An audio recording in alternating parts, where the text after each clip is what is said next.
हम सभी यहाँ अपने देश का 76वां गणतंत्र दिवस मनाने के लिए एकत्रित हुए हैं। हमारा भारत देश 15 अगस्त 1947 को आज़ाद हुआ था, लेकिन भारत का संविधान 26 जनवरी 1950 को लागू हुआ था। तब से हम भारतीय प्रत्येक वर्ष 26 जनवरी को गणतंत्र दिवस के रूप में मनाते हैं। हमारे देश का संविधान विश्व का सबसे बड़ा लिखित संविधान है। डॉक्टर भीमराव अम्बेडकर जी को संविधान का जनक माना जाता है। हमारे देश को स्वतंत्र और गणतंत्र बनाने में हमारे देश के अनेक स्वतंत्रता सेनानियों का बहुत बड़ा योगदान रहा है। देश उनके त्याग एवं समर्पण को कभी नहीं भूलेगा। स्वतंत्रता के बाद हमारे देश में बहुत उन्नति हुई है, परंतु आज भी हमारे देश में आतंकवाद, बेरोजगारी, भ्रष्टाचार, असमानताएं जैसी समस्याएं देखने को मिलती है। तो आइए आज 76वें गणतंत्र दिवस पर हम सभी समस्याओं को सुलझाने का प्रयास करेंगे। याद रखेंगे वीरों तुमको, यह बलिदान तुम्हारा है, हमको तो जान से पारा, यह गणतंत्र हमारा है। जय हिंद। यह मेरा देश है, वीरों का खजाना, मर्दानी महारानी झांसी वाली बाई थी, जिनके सम्मुख अंग्रेजी हुकूमत घबराई थी। मर्दानी महारानी झांसी वाली बाई थी, जिनके सम्मुख अंग्रेजी हुकूमत घबराई थी। पीछे नहीं हटना उनका था सपना, पीछे नहीं हटना उनका था सपना, गैरों को दूर बेगाना बेगाना बेगाना। ये मेरा देश है, वीरों का खजाना, और अब्बा दुनिया वालों ने जाना कि आत्मा से प्यार करते हम। मनाएंगे बिना उठाए वास्तव में काबिल तारीफ है सहारण परिवार बिल्लीबास रामपुरा। माला रामजी चौरिया का ताली बजाओ रे।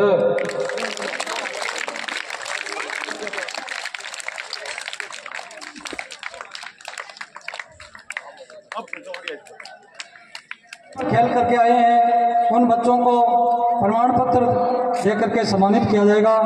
तो मैं निवेदन करता हूं पीटे जी श्री जयराम जी से कि वो जो हमारे साला परिवार के विकास में एक ईंट का भी योगदान दे रहे हैं। महान क्रांतिकारी वीडी सावरकर ने कहा है कि देह और देव के बीच हमारा देश आता है और हम सबको इस देश को कुछ न कुछ देना लगता है। तो जो लोग भी इस स्कूल या साला परिवार या अन्य कहीं हमारे राष्ट्र के विकास में अगर एक ईंट का सहयोग या अपने दान से, अपनी खरी कमाई से 1 रुपए का भी योगदान देते हैं तो वो धन्यवाद के पात्र हैं। बारंबार धन्यवाद हर उस शख्सियत को जिसने इस साला परिवार के विकास में अपना योगदान दिया। मैं पुनः इनका धन्यवाद करती हूँ। धन्यवाद। उसी का विषय है कि खेल के द्वारा भी हमारे ग्राम बिल्लीबास रामपुरा का डंका हमेशा राजस्थान में बजता रहता है, क्योंकि प्रतिभा तो वास्तव में गांव में निवास करती है। हमारा गांव वास्तव में प्रतिभावान गांव है, जिन्होंने राजस्थान में हमारे गांव बिल्लीबास रामपुरा का, हमारे विद्यालय का नाम रोशन किया।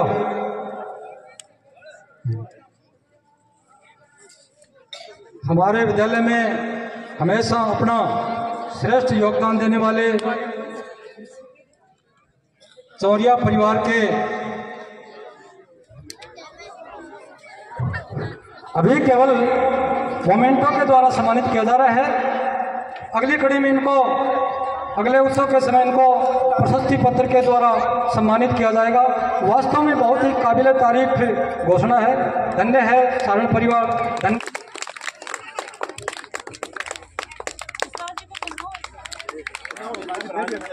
जो हम गणतंत्र दिवस और वार्षिक उत्सव जो मना रहे हैं, सरकार की मंशा है कि गांव में भी दानदाताओं भामाशाहों की कोई कमी नहीं है।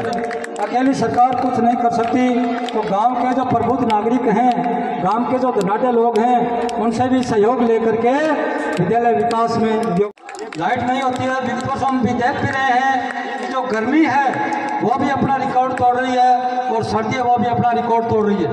तो इस बिकाड़ा के दौरों में जो भयंकर गर्मी पड़ती है, लगभग 14,500 रुपये की लागत से हमारे विद्यालय परिवार को इलेक्ट्रॉनिक घंटी भेंट की है। समस्त विद्यालय परिवार इनको बहुत बहुत धन्यवाद, बहुत बहुत आभार प्रकट करता है।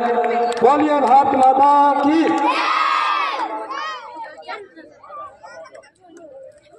अगली कड़ी में मैं बताना चाहूँगा, आज इस पावन पर्व के उपलक्ष्य में ग्राम बिलवास रामपुरा के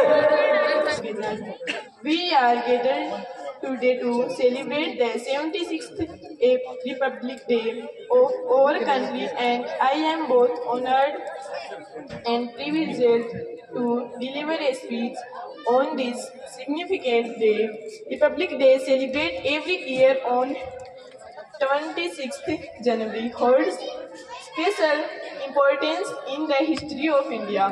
On this day in 1950, the Indian Constitution came into effect, marking the first Republic Day, while India gained independence on 15 August 1947. It did not have its own constitution until after March celebration. A committee led by Dr. Bhimrao Ambedkar drafted the Indian Constitution, which was effected on 26th November 1949 and came into force on 26th January 1950. As a democratic national, India gives its cities the privilege of electing their leaders.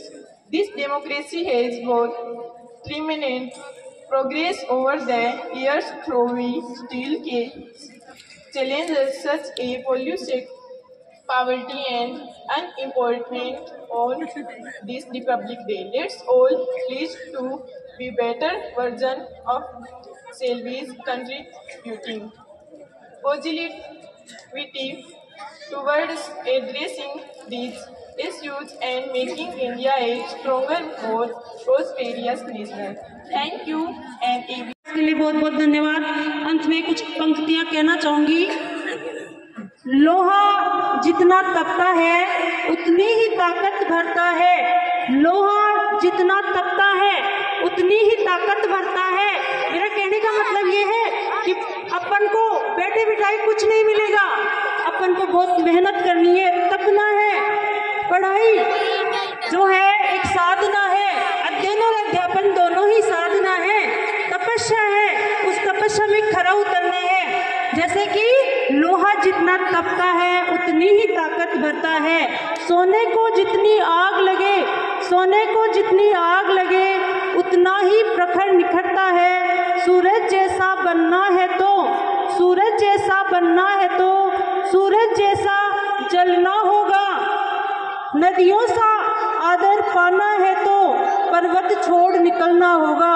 मतलब अपन को चारों तरफ अपनी नजर फैला के देखना पड़ेगा, खूब मंडूक नहीं रहना पड़ेगा, घर में दुबक के नहीं रहना पड़ेगा, अपने दृष्टिकोण को विस्तृत करना पड़ेगा, चारों तरफ देखना पड़ेगा, बढ़िया रहेगा। इसी के साथ मैं बताना चाहूंगी, सबको अवगत करवाना चाहूंगी कि ये जो इधर वाला पोर्शन है, यहाँ पे अपनी छत टपकती थी, तो उसके लिए हम स्टाफ ने पिछले साल 39,000 रुपये का चेक काट के समसा में जमा करवाया था स्टाफ की तरफ से, और छत मरम्मत के लिए वो पैसा अब आने ही वाला, अपना फरवरी में पैसा आ जाएगा। तो मेरे स्टाफ की मैं आभारी हूँ कि जब भी मैं इनको कहती हूँ कि अपन मिलके ये काम कर लेते हैं तो बिल्कुल तुरंत यस मैडम, जो आप चाहें हम साथ हैं। तो इसके लिए प्लीज स्टाफ के लिए मैं ताली बजवाना चाहूँगी। स्टाफ के साथी बिल्कुल तैयार रहते हैं। शायद आप लोगों को लगता होगा कि ये स्टाफ ऐसे नहीं करते, वैसे नहीं करते, बाकी मुझे पूरा विश्वास और पता है मुझे कि मेरा स्टाफ हर वक्त हमेशा हर तरह से तैयार रहता है हर काम के लिए। फिर इसी क्रम में जो विकास फंड हमें मिला था, बॉयज फंड मिला था, उसमें हमने फिर से विद्यालय जो परिसर है वो रंग रोगन मांग रहा था, काफ़ी दिन हो गए, काफ़ी मांग रहा था, मतलब एक ज़रूरत महसूस की हमने, तो हमने विकास फंड से 39,500 का चेक काटा है और समसा में जमा करवाया है। समसा में जमा करवाने का रीज़न ये है कि अपन अगर 40% अपन राशि लगाते हैं तो अपन को 60% प्लस होकर राशि मिलती है। इस वजह से विद्यालय के रंग रोगन का काम भी पूरा कर लेंगे। और मैं सभी पधारे हुए जो गणमान्य नागरिक हैं, बच्चे हैं, उनको कहना चाहूँगी कि आप लोग अगर कंधे से कंधा मिला के हम लोगों का सहयोग करेंगे, एक पॉजिटिव भावना के साथ, सकारात्मक सहयोग के साथ अगर विद्यालय से जुड़ेंगे, तो मैं आपसे वादा करती हूँ कि स्कूल की तरफ से आपको कोई खामी नज़र नहीं आएगी। हम बिल्कुल सहयोग करेंगे और इन बच्चों को खेलों में भी, अन्य जो गतिविधियां हैं जैसे स्काउट गाइड है, खेल कूद है, पढ़ाई है, सब चीज़ों में हम एक्सपर्ट करने की कोशिश करेंगे और श्योरली ये बच्चे बढ़िया पदों पे जाएंगे। इनको इतना योग्य बनाने की कोशिश करेंगे हम। और देखो, ये आप लोगों को पता है कि हमारे पास कुछ थोड़े कमज़ोर लेवल के बच्चे हैं, यहाँ होशियार बच्चे भी हैं, तो हम दोनों बच्चों को ही मतलब जैसा उनका लेवल है उस लेवल से थोड़ा आगे बढ़ाने की पूरी कोशिश करेंगे, जिससे कि ये बच्चे आने वाले समय पे गांव का नाम रोशन कर सके, इस स्कूल का, विद्यालय का नाम रोशन कर सके। और मैं ये बात भी कहना चाह रही हूँ, प्लीज़ इस कैंपस के बीच में मतलब अव्यवस्था फैलाने की कोशिश मत करना, ये बहुत गलत बात है, आपके गांव को कलंकित करने वाली बात है। कुछ दिन पहले ये जो अपने दरवाजा बना है, उस दरवाजे के ऊपर एक नेम प्लेट लगाई थी। पहले दिन नेम प्लेट लगाई और दूसरे दिन कुछ बदतमीज और बदमाश लोगों ने उसको तोड़फोड़ कर दी। किसकी तौहीन है ये? किसका अपमान है ये? अरे आपके गांव की पीओई स्कूल है ये, कोई छोटी मोटी चीज नहीं है। कैसे हिम्मत हो गई गांव वालों की कमी की वजह से? आप लोग ध्यान नहीं देते, फालतू की बातें तो खूब करते हो आप। इधर चक्कर काटा करो, देख लिया करो कि शाम को कौन आ रहा है कौन जा रहा है। क्या प्रिंसिपल जिम्मेदार है क्या इसके लिए? क्या स्टाफ जिम्मेदार है क्या? प्रिंसिपल और स्टाफ बच्चों के अनुशासन के लिए, उनकी पढ़ाई के लिए, विद्यालय की अन्य भौतिक सुख सुविधाओं के लिए, उनकी मेंटेनेंस के लिए, इसके लिए जिम्मेदार है, तोड़फोड़ के लिए नहीं है। ये चीज बर्दाश्त नहीं की जाएगी। सब लोग चेत जाओ और अपने विवेक का थोड़ा सा इस्तेमाल करो प्लीज। वैसे मैंने देखा है विल्लूबास रामपुरा जो गांव है, एक अच्छा गांव है, बहुत बढ़िया गांव है, अच्छे लोग भी यहाँ पे रहते हैं। कुछ लोगों की वजह से ऐसी बातें हो जाती है, लेकिन जो अच्छे और समझदार लोग हैं उनको थोड़ा सा ध्यान देने की जरूरत है। ऐसी बात नहीं है, मतलब मैं जब से स्कूल में मैंने ज्वाइन किया है, मैंने जिन जिन चीज़ों की डिमांड की, जिन जिन चीज़ों की कमी विद्यालय में महसूस करी है, वो सब धीरे धीरे वो सब सुविधाएं गांव के माध्यम से पूरी की जा रही है। उसके लिए मैं सभी का तहे दिल से स्वागत करती हूँ, बहुत बहुत आभारी हूँ। मैंने मेरे मन की जो इच्छाएं प्रकट की, अब तक हमारे पास इन्वर्टर नहीं था, लाइट की व्यवस्था नहीं थी, बच्चे दुख पाते थे, व्यवस्था हो गई कहते ही। हमारे पास कैमरे की व्यवस्था नहीं थी, हमने सिर्फ कहा और कैमरों की व्यवस्था हो गई। और भी छोटी मोटी कई चीज़ों के लिए हम जो भी कहते हैं, हमारे कहने के साथ ये मतलब ग्रामवासी जो हैं बड़े ही धन्यवाद के पात्र हैं, जो विद्यालय के लिए बिल्कुल तैयार रहते हैं। सिर्फ मैं और मैं ही नहीं दे रही हूँ, मैं मतलब धन्यवाद भी आप लोगों का प्रकट कर रही हूँ। रियली आप स्कूल के प्रति अच्छे हैं और आपको ऐसे ही बने रहना है, जिससे कि गांव के बच्चे आगे बढ़े। ये बच्चे भी कुछ सीखे आप लोगों से ही सीखेंगे बच्चे। हम तो आज यहाँ अपनी ड्यूटी दे रहे हैं, कल कहीं और देंगे, लेकिन गांव के बच्चों के भविष्य के बारे में आपको चिंता बराबर करनी है। विद्यालय में जो भी संसाधन है, मुझे एक चीज का बड़ा दुख है कि अपने नामांकन जो है वो घटता जा रहा है, कम होता जा रहा है, जबकि विद्यालय के जो संसाधन है वो बढ़े हैं और बढ़ते ही जाएंगे। संसाधनों की कहीं कोई कमी नहीं है। अपने यहाँ पे पानी की पूरी अच्छी व्यवस्था है। 2 कुंड थे बड़े वाले जो पहले थोड़े से खराब हो रहे थे, इन दिनों इनको बिल्कुल बढ़िया मरम्मत करवा के और मीठे पानी से भरे हुए हैं। पानी की कोई कमी नहीं है, टॉयलेट की कोई कमी नहीं है, फर्नीचर की कोई कमी नहीं है। बढ़िया से बढ़िया व्यवस्थाएं हैं अपने पास। कमरों की भी देखो धीरे धीरे प्रयास कर रहे हैं, पूरी व्यवस्था करने की कोशिश कर रहे हैं। मैं कहती हूँ कि प्राइवेट स्कूलें कुछ नहीं लगती, इतने बौद्धिक संसाधन है अपने पास। एक बड़ा प्रोजेक्टर है, ICT लैब है, बढ़िया लाइब्रेरी है, अच्छी अच्छी चीजें हैं, स्मार्ट बोर्ड, स्मार्ट क्लासरूम है 2 मेरे पास। तो काफी अच्छा है, अपना अच्छा काम है, बढ़िया चीजें हैं। तो इनका लाभ लो, बच्चों का नामांकन करवाओ। देखो जितने बच्चे आए, आप लोगों में से विद्यालय के सुधार को लेके, विद्यालय के विकास को लेके, विद्यालय की पढ़ाई को लेके किसी भी तरीके का कोई संशय आपके मन में है तो प्लीज हम उसका स्वागत करते हैं। हमें बताएं, हम पूरी कोशिश करेंगे सुधार करने की। ऐसा नहीं कि हम परफेक्ट हैं, हम तो अच्छे से अच्छा कर रहे हैं, हमें तो कोई कमी नहीं है, ऐसी कोई बात नहीं है। कमी है हम में भी, लेकिन उन कमियों को प्लीज आप बताएंगे तो हम पूरा करने की कोशिश करेंगे। सभी जो समझदार बुजुर्ग गांव वाले हैं, पधारे हुए जो मेहमान हैं हमारे, उनसे अंत में मैं एक बात कह रही हूँ कि कुछ छोटी मोटी चीज़ें हैं, समस्याएं भी हैं, अच्छी बातें भी हैं, उनके बारे में आज मीटिंग करके थोड़ा सा बैठ के मंथन करना चाह रही थी मैं। इसलिए सभी समझदार लोगों से, बुजुर्ग लोगों से मेरा निवेदन है, SMC SDMC के सदस्यों से निवेदन है कि ये प्रोग्राम खत्म होने के बाद थोड़ा सा टाइम दें, घंटे भर का टाइम दें और अपन बैठ के मंथन करना चाहेंगे। एक बार फिर से